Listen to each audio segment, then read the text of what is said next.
आयोजित केलेला हा एक दिवसीय कीर्तनाचा उत्सव नाही महोत्सव म्हणूया, ज्या दिवसभरात भजनाची स्पर्धा झाली. 2 दिवस भजन स्पर्धा चालू आहे, काल आणि आज. मग या स्पर्धेमध्ये भजन का महत्वाचं? कारण जेवायला म्हणजे भूक लागली देहाला तर आपल्याला काय लागतं? भोजन. देहाची भूक भागवण्याकरता भोजन आहे, पण मनाच्या भुकेचं काय? आत्म्याच्या भुकेचं काय? मग आत्म्याची भूक भागवण्याचं साधन म्हणजे भजन. विठ्ठल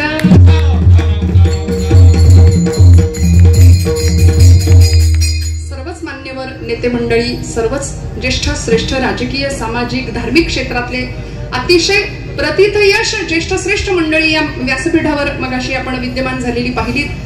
परमादरणीय लंके साहेबांचं भाषण सुद्धा इतकं सुंदर.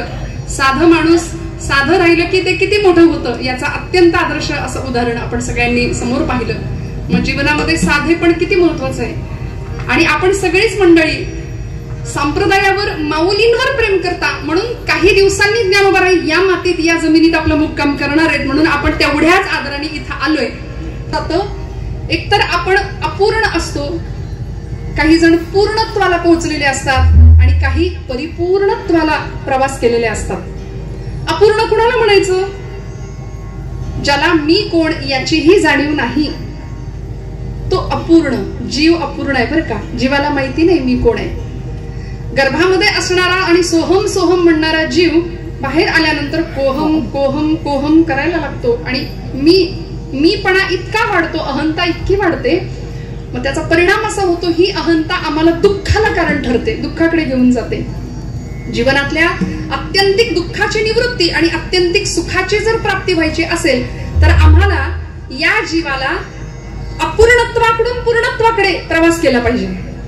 अपूर्ण जीव आहे, पूर्ण कोण आहे? ज्याला मी कोण, ज्याला ब्रह्म कोण आहे किंवा ज्याचा अहंकार संपला त्यांना पूर्ण म्हणायचं. जे मुमुक्षुत्वाच्या पलीकडे गेले त्यांना पूर्ण म्हणायचं. आणि परिपूर्ण अवस्थेला पोहोचलेले आमचे सगळे संत की जे विश्वाकार झाले आणि ब्रह्म तदाकार वृत्तीला पोहोचले. प्रणोधन हुशरम आत्मा ब्रह्मत लक्ष उच्चते. म्हणजे प्राणाचं धनुष्य करायचं, आत्म्याचा बाण करायचा आणि ब्रह्म हे लक्ष साधायचं. आणि त्या ब्रह्म तदाकार वृत्तीला हा जीव पोहोचू शकतो का? केव्हा पोहोचेल? संतांनी सोपं सांगितलं. मी भगवंत आहे ही जाणीव होईल का? होणार ना. फक्त म्हणाले त्या रस्त्यावरनं चाला, मी तू पण सगळा भेद संपून जातो. एकची घोंगडी पांघरू हरी, मी तू पण गेले दुरी. दूर निघून जात. मी संपतो, तू संपतो आणि देवत्वाचा विलक्षण अद्भुत असा साक्षात्कार एका जीवाला होऊ शकतो. आणि हा साक्षात्कार होण्याचं एकमेव ठिकाण महाराष्ट्राच्या सांस्कृतिक वैभवामध्ये भर काय पाडणार नव्हे, आज जगाला आश्चर्यभूत करेल अशी पंढरीची वारी. विठ्ठल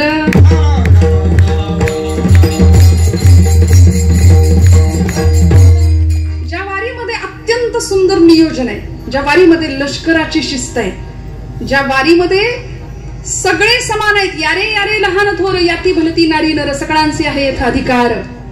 मगाशी महाराजांकडून आपण अत्यंत सुंदर विवेचन ऐकलं की ज्या वारीमध्ये, ज्या सनातन परंपरेमध्ये स्त्रियांना तितकंच स्थान दिलं जात नव्हतं, पण त्या परंपरेमध्ये आमच्या जनाबाई महाराजांचं स्थान इतकं मोठं ठरलं की जनाबाईंनी अधिकाराने उच्चारण करावं किंवा आदेश द्यावा.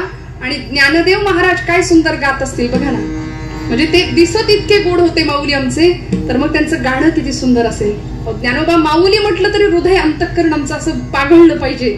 माऊली म्हटल्यानंतर जर आमच्या हृदयाला जरा नाही ना फुटला तर आम्ही नाही, मग आमच्यात काहीतरी थोडासा सुधारण्याची गरज आहे बरं का. आमचं अंतःकरण संवेदनाशील केव्हा असेल? ज्ञानोबाराय तुकोबाराय हे या भूमीचं वैभव आहे, हे आमच्या जगण्याचं रसायन आहे इथलं. ज्ञानोबांना आदेश करावा. कैवल्य साम्राज्याचा धनी चक्रवर्ती सम्राट असलेले ज्ञानोबारायांना अधिकाराने आदेश करणाऱ्या जनाबाई. एक चिटाळी झाली चंद्र भाग्यवान बनली, एक चिटाळी झाली चंद्र भाग्यवान बनली, एक चिटाळी झाली चंद्र भाग्यवान बनली, एक चिटाळी झाली चंद्र भाग्यवान बनली. माझा ज्ञान राजा, माझा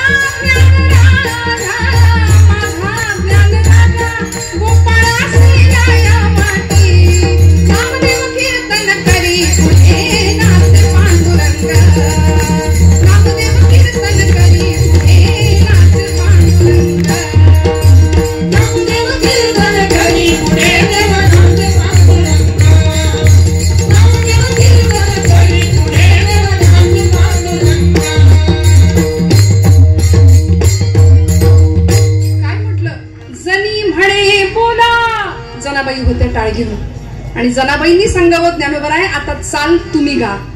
जनी म्हणे बोला ज्ञानदेवा अभंग, अभंग बोलता रंग भरला कीर्तनी, अभंग बोलता रंग भरला कीर्तनी, अभंग बोलता रंग भरला कीर्तनी, अभंग बोलता रंग भरला कीर्तनी. प्रेमाचे छंदे विठ्ठल नाचो लागला, विठ्ठल नाचो लागला, नाचता नाचता देवाचा गळला पितांबर, नाचता नाचता देवाचा गळला पितांबर, नाचता नाचता देवाचा गळला पितांबर, नाचता. क्षणी संतांची एवढी ताकद आहे की संत तुमच्या माझ्या जीवनामध्ये परिवर्तन घडवून आणू शकतात. काय सांगितलं, 750 वर्षापूर्वी माझ्या ज्ञानोबा माऊलींनी सुरू केलेली ही वारी, तीर्थयात्रेचं महत्व समाजाला सांगून दिलं. देव तीर्थयात्रेनी जोडला जातो. देवाला जोडायचं असेल तर नामसाधन आहे, उपासना आहे, आणि तिसरं साधन दिलं तीर्थयात्रा. पायी तीर्थयात्रा मुखी राम नाम हाची माझा नेम सिद्धी नाही. मग हे सगळं करत असताना आळंदीपासून पंढरपूरला यावं, भगवंताला डोळे भरवून पाहावं, आणि मग देवाकडे पाहत असताना काय भाव निर्माण होतो. आज महाराष्ट्राचं वारी हे वैभव आहे. समूहानं करायची ती वारी आहे, सगळ्यांनी मिळून केली जाते ती एक यात्रा म्हणजे वारी आहे. वारकऱ्यांच्या हातामध्ये किलो किलो वजनाचे टाळ असतात. कशासाठी हा टाळ आहे? तो जीवनाचा विटाळ घालवणारी गोष्ट आहे म्हणून टाळ आहे. आमच्या गळ्यामध्ये मृदंग असतो. कशासाठी? मृत असून सुद्धा जो भजनात दंग आहे त्याला म्हणायचं मृदंग. आम्ही माणसासारखी माणसं सजीव तरी सुद्धा आम्ही भजनाकडे फारसे वळत नाही. काय करते ही टाळी. टाळा टाळी लोपला नाद, टाळा टाळी लोपला नाद, टाळा टाळी लोपला नाद, टाळा टाळी लोपला नाद. अंगी अंगुराला छंद, अंगी अंगुराला छंद, अंगी अंगुराला छंद, अंगी अंगुराला छंद. भोग भोगिताची आठवणा भेद, भोग भोगिताची आठवणा भेद, भोग भोगिताची आठवणा भेद, भोग भोगिताची आठवणा भेद. ज्ञान मिळून गावा गोविंदने, कैसा वासुदेव बोलतो बोल, कैसा वासुदेव बोलतो बोल, कैसा वासुदेव बोलतो बोल, कैसा वासुदेव बोलतो बोल, कैसा वासुदेव बोलतो बोल, कैसा वासुदेव बोलतो बोल, कैसा वासुदेव बोलतो बोल, कैसा वासुदेव बोलतो बोल. काय होतं? भगवंत भेटतो वाडीच्या वाटेवर. आज तुम्ही लोणंदकर माणसं आहात, इथल्या नगरीतली माणसं आहात, पंचक्रोशीतली माणसं आहात. 2.5 दिवस माऊलींचा मुक्काम इथं असतो. 20व्याला माऊली थांबतात. किती भाग्य आहे आपलं. आणि या भूमीचं बघा ना, ज्ञानोबा रायांची पालखी इथं थांबते, पादुका इथं थांबतात, आपण दर्शन घेतात, तृप्त होतात. समाज जीवन ज्या वारीने समृद्ध केलंय. वारीमध्ये विटेवरचा देव वारीत भेटतो बरं का. विटेवरचा देव वाटेत भेटतो. म्हणून मगाशी आपण ऐकलं ना, कर्मे ईशू भजावा, ही आपली परंपरा आहे. आज आम्ही माणसातला माणूस आम्हाला दिसेना, मग पाषाणातला देव कधी दिसायचा? त्या पाषाणातल्या देवत्वाला माझ्या नामदेवरायांनी जाग केलं, उठवलं, हलवलं आणि रडले नामदेव महाराज. पांडुरंगा, माझ्या बाबांनी सांगितलंय तू जेवलास तर मला जेवायला मिळेल. मी बराच वेळचा तुझी वाट पाहतोय. मी किती वेळापासून तुझ्या इथं थांबलोय, पहाटे लवकर उठलोय, बऱ्या बोलानी जेव. माझी आई मला ओरडेल, माझे बाबा मला ओरडतील. 5 वर्षाचे होते विठुरायाचे प्रेम भंडारी संत शिरोमणी नामदेव महाराज. पांडुरंग हले ना, बोले ना. एक क्षण असा आला, म्हणले देवा आता जर जेवला नाहीस ना तर इथं या पायरीवर डोकं आपटून जेव देईन. आणि गाभाऱ्यातनं मूर्तीतनं आवाज आला, नामया, अरे दगडाचा देव कधी जेवतो का रे? नामदेव महाराज म्हणाले, दगडाचा देव कधी बोलतो का रे? बोललास, साठून पुसून स्वच्छ कर म्हणाले. सामर्थ्य असं होतं की दगडातल्या देवाला सुद्धा पाषाणातला देव सुद्धा पाजरतो आणि भगवंताला जेवावं लागलं. नैवेद्य हातीचा मूर्ती जेवी, नैवेद्य हातीचा मूर्ती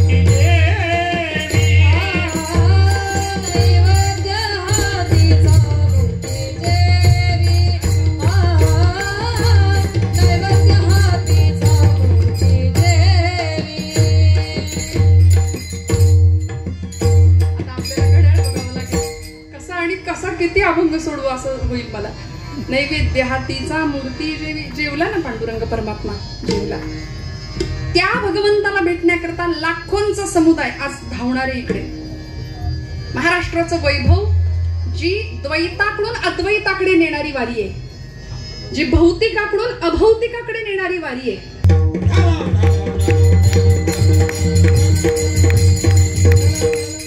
आपण सगळी भाग्यवान आहे, सातारची माणसं आहे खरं तर, बरोबर ना. आणि साताऱ्याने महाराष्ट्राच्या वारीला सगळं वैभवच दिलं. संप्रदायाला वैभव देण्याचं काम सातारा जिल्ह्याने केलंय असं मी ठामपणे विधान करते. आता खरंच हरकत नाही. वारकऱ्यांच्या हातामध्ये असलेली भजनी मालिका ही आमच्या नामदेव बाप्पा शामगावकरांनी दिली आहे. हे साताऱ्याच्या संप्रदायाला दिलेलं फार मोठं योगदान आहे. आमच्या तात्यांची शिस्त बघितली तर असा दरार आहे की कुणीही तिथं धजावणार नाही वेगळं कृत्य करायला. इतकी सुंदर परमादरणीय गुरुवर्य बंडादादा कराडकर असतील, हैबत बाबा आरफळकर, ज्यांची पायरी आज माऊलींच्या तिथं दारात आहे. हैबत बाबांची काय सेवेचं पुण्य असतं बघा ना. वारीला लष्करी शिस्त देण्याचं काम ज्या हैबत बाबांनी केले ते आपले सातारचे आरफळचेच. केवढा अधिकार आहे, केवढी परंपरा आहे. आणि याच भूमीमध्ये आज माऊली इथं येतात, इथं या तळामध्ये विसावा घेतात. लष्करी शिस्त, जसा सगळा समुदाय वारकरी वर्ग तंबूमध्ये राहतो, यथा राजा तथा प्रजा ही आपली परंपरा आहे. मग या सगळ्यांचा राजा असलेला म्हणजे आमचे ज्ञानोबा माऊली स्वतः तंबूतच राहतात. हे इथलं मोठेपण आहे. माऊलींसाठी वेगळी सोय काय, माऊली सुद्धा तंबूत आहेत आपल्यासारखे. बरं, माऊली स्वतःचं नामाभिधान कोणी कुणाला देईल का? चला माझं पद मी तुम्हाला आत्ता देते असं कोणी म्हणेल का? सध्या सगळी भूक तीच आहे ना, सत्ता संपत्ती ऐश्वर्य सगळं जोडतोय आम्ही इथलं लौकिकातलं, पण आपलं पद आपली खुर्ची आपण कुणाला सहसा देऊ शकत नाही. पण ज्ञानोबारायांचं कर्तृत्व आणि मोठेपण किती मोठं आहे बघा. म्हणून म्हटलं एका हरिपाठासाठी 1000 वेळा माझ्या ज्ञानोबा माऊलींचे पाय पकडले तरी ते कमी ठरतील. एवढे अनंत उपकार आहेत ज्ञानोबारायांचे तुकोबारायांचे तुमच्या माझ्यावरती. माऊलींनी स्वतःचं नाव दिलं सगळ्या वारकऱ्यांना.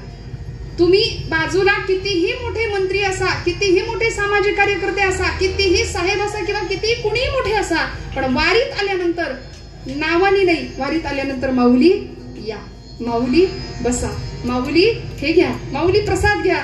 इतका आपलेपणाचा भाव जिथे निर्माण होतो आणि ते आपलेपण देणारं महाराष्ट्राचं संस्कार केंद्र म्हणजे आपली वारी आहे. तुम्हाला मला जसं भेटावंसं वाटतं ना, तसा मी इथं तिष्ठत उभा आहे 28 युगांपासून तुम्हाला भेटायला. म्हणून वारी का करायची माहितीये? आपल्यासाठी रे. पांडुरंग आपली वाट पाहतोय. आषाढी कार्तिकी विसरू नका माझा, आषाढी कार्तिकी विसरू नका आषाढी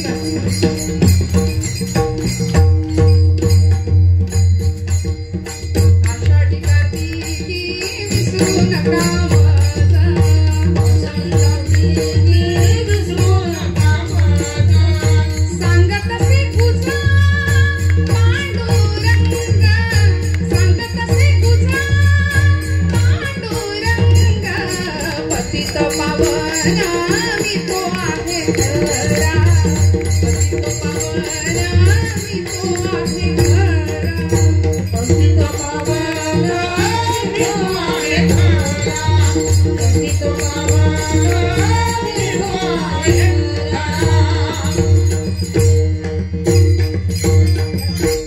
बोलायलाच तयार नाही. आपण सगळे बहिर्मुख आहोत, अंतरंगात बघायला तयार नाही. आपला श्वास सुद्धा आपण शांतपणे ऐकत नाही. वारी याकरता करायची की आपण आत डोकावायचं. आपल्याला आत डोकावणारी, आत्मभान देणारी ही वारी आहे. त्यामुळे द्वैत आणि अद्वैत यातला भेद स्पष्ट करणारी ही वारी आहे. आनंद अद्वय नित्य निरामय जे का निज ध्येय योगी यांचे ते कसं उभं आहे ते हे समचरणी साजिरे विटेवरी. समचरण ठेवून समदृष्टीने सगळ्या जगाकडे पांडुरंग परमात्मा माऊलीच्या नजरेने पाहतोय.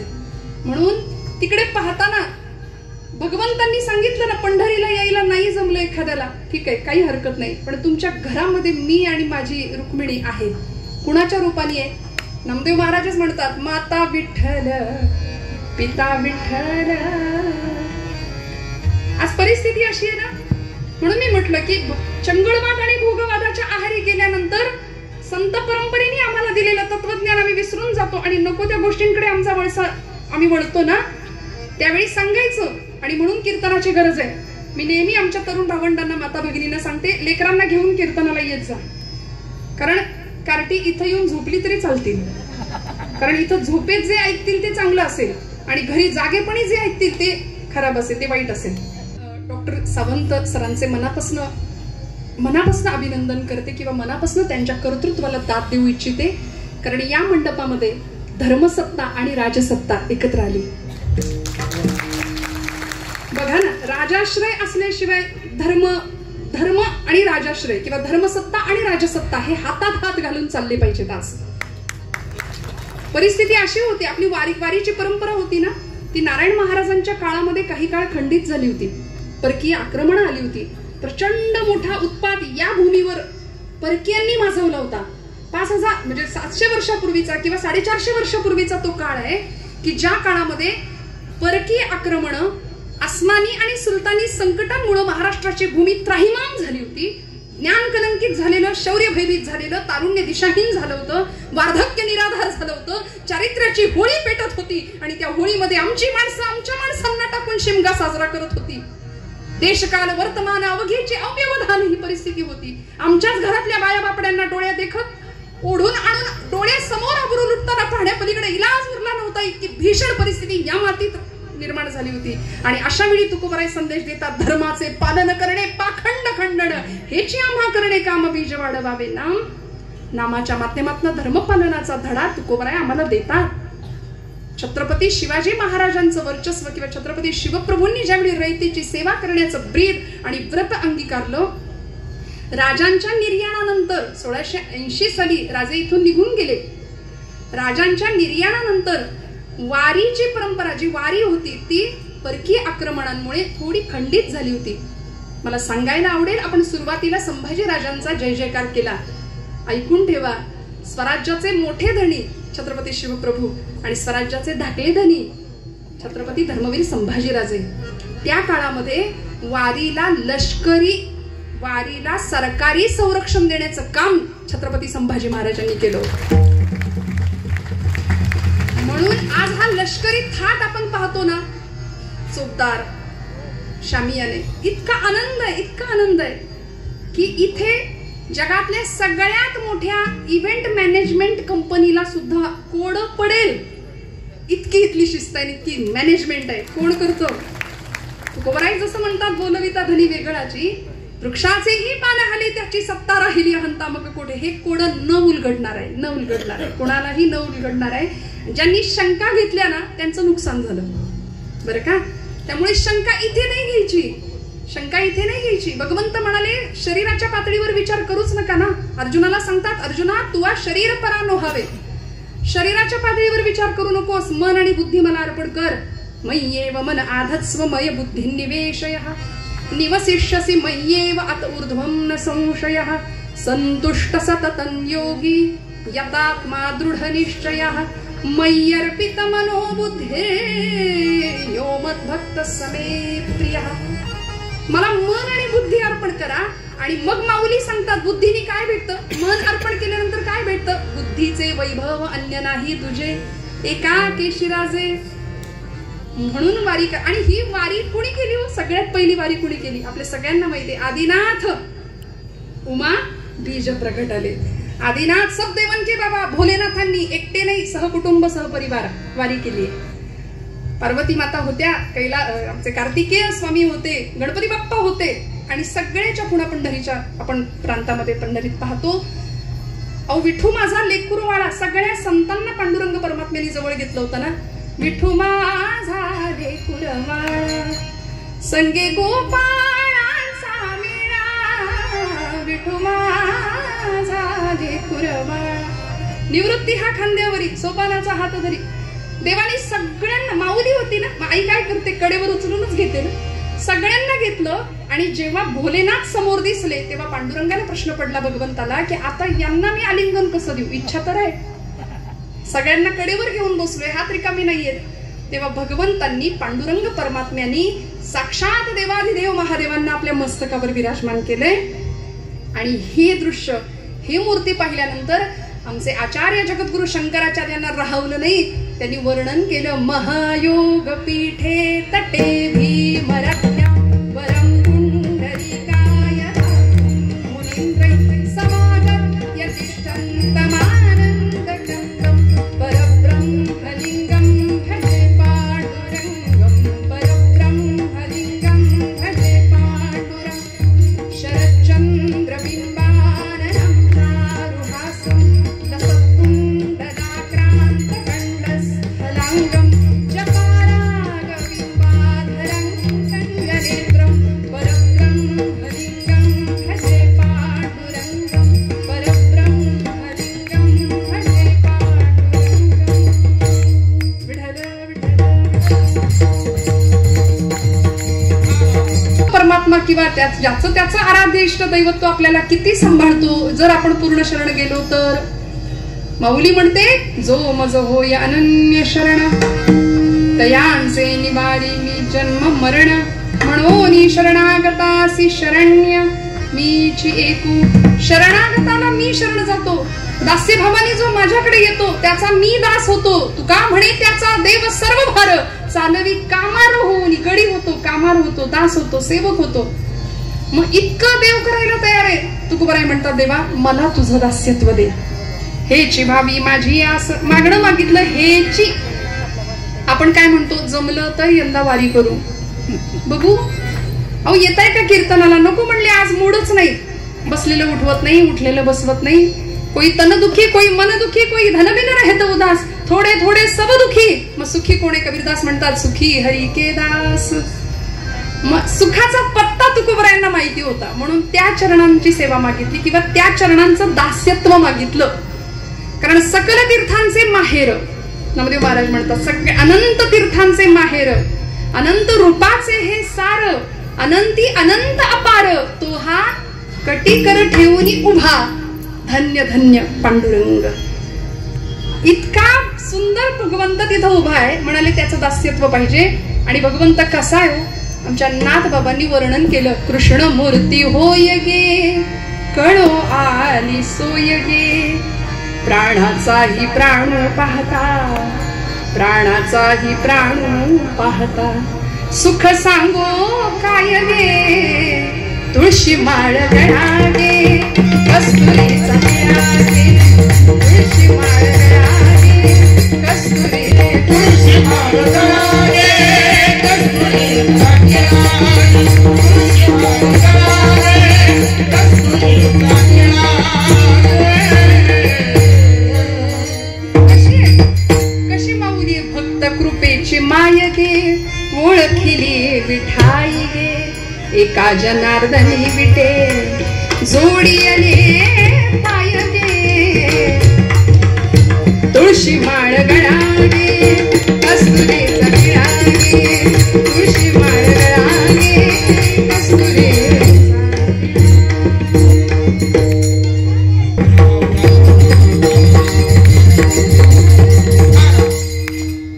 महाराज काय म्हणाले, एक वेळ सर्व नाही दिलं तरी चालेल, पण स्व द्यावा. आपण तोच आपल्या जवळ ठेवतो. मी आणि माझं, मी आणि माझं, इतकं जोडतो, इतकं जोडतो. पहिला पै गाठी मारून सगळा पैसा सेव्हिंगला जातो. जुन्या माणसांची म्हण आहे, उष्ट्या हातानं कावळा सुद्धा कधी हाकलला जात नाही. ना देशाचा, ना धर्माचा, ना देवाचा, ना समाजाचा कुठलाच विचार करत नाही. आणि मग एक दिवस आम्ही इथून निघून जायची वेळ येते, तेव्हा मग कुठे जाऊन आम्हाला परमेश्वर आठवतो. मग ते आठवणं आधीच व्हावं, आधीच देव जोडावा. सुखाचा निधी सुख सागर जोडला. संतांनी तो सुखाचा सागर जोडला, देव जोडला, देवाला आपलंसं केलं नव्हे. त्याचं दास्यत्व तुकोबराय मागतात. ज्ञानोबरायांनी तरी वेगळं. ज्ञानोबरायांच्या संबंध जीवनाचा हेतूच एकच होता की देवा तू मला इथं पाठवलंय. माझ्या जीवनाचं इप्सित काय? अवघाची संसार सुखाचा करीन, आनंदे भरीन तिन्ही लोक.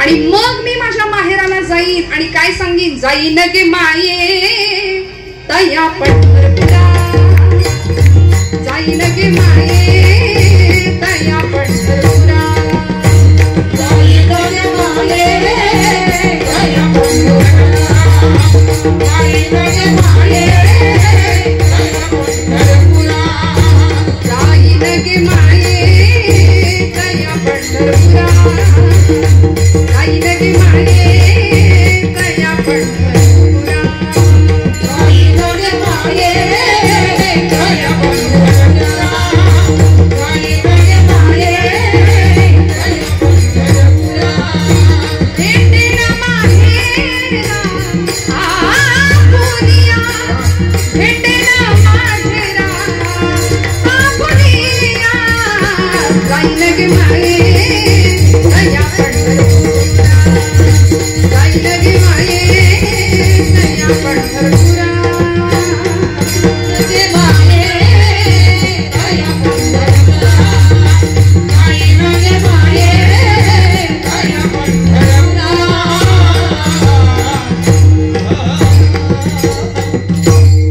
त्यावेळी त्यांच्या मुखातनं साक्षात परब्रह्म जेवतं ही माझी श्रद्धा आहे. मला असं वाटतं सावंत सरांचं कार्य या तोडीचं आहे. आणि मग असं काम आम्ही केलं ना की पांडुरंग आमच्याकडे येतो. जसं सावतोबांच्या माळ्यात आला पांडुरंग येतो, पांडुरंग परमात्मा येतो. कारण ते म्हणायचे बैल विठ्ठल शेत विठ्ठल बैल विठ्ठल शेत विठ्ठल विश्व विठ्ठल गे माये सगळं विठ्ठलमय.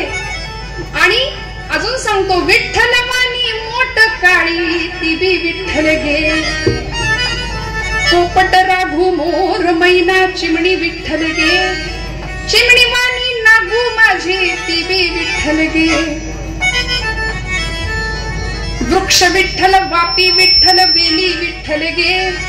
बघा ना काय भाव आहे.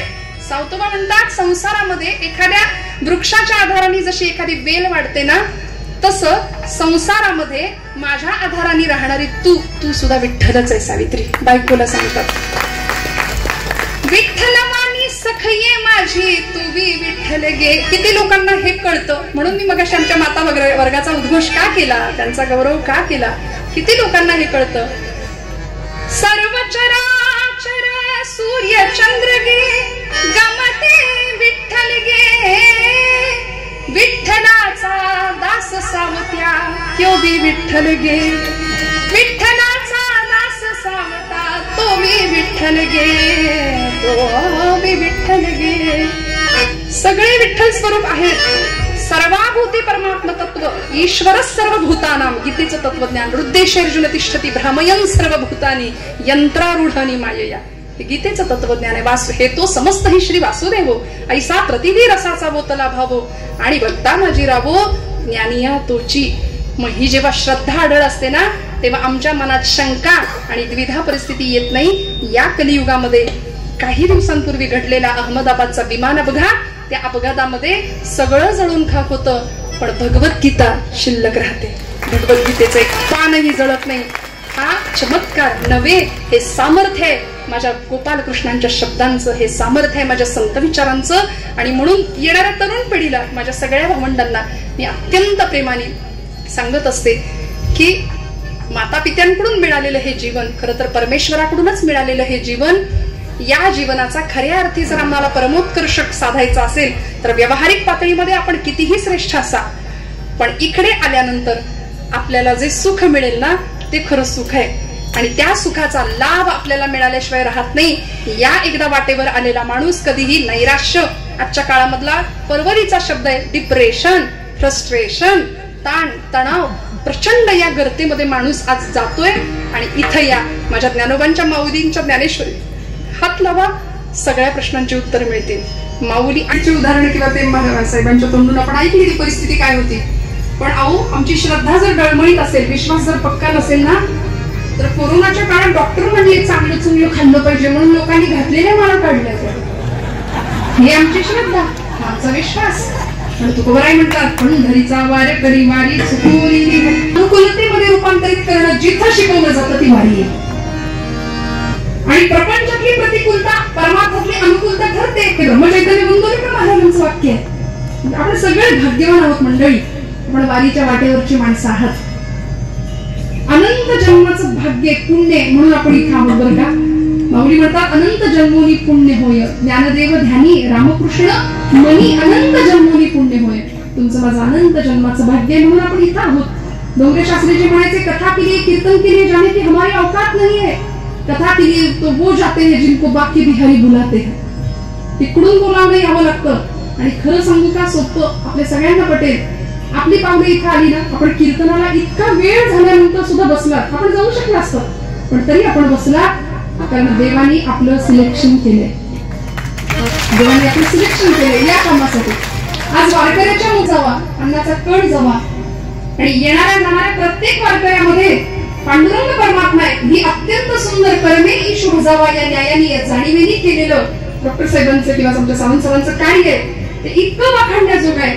आपले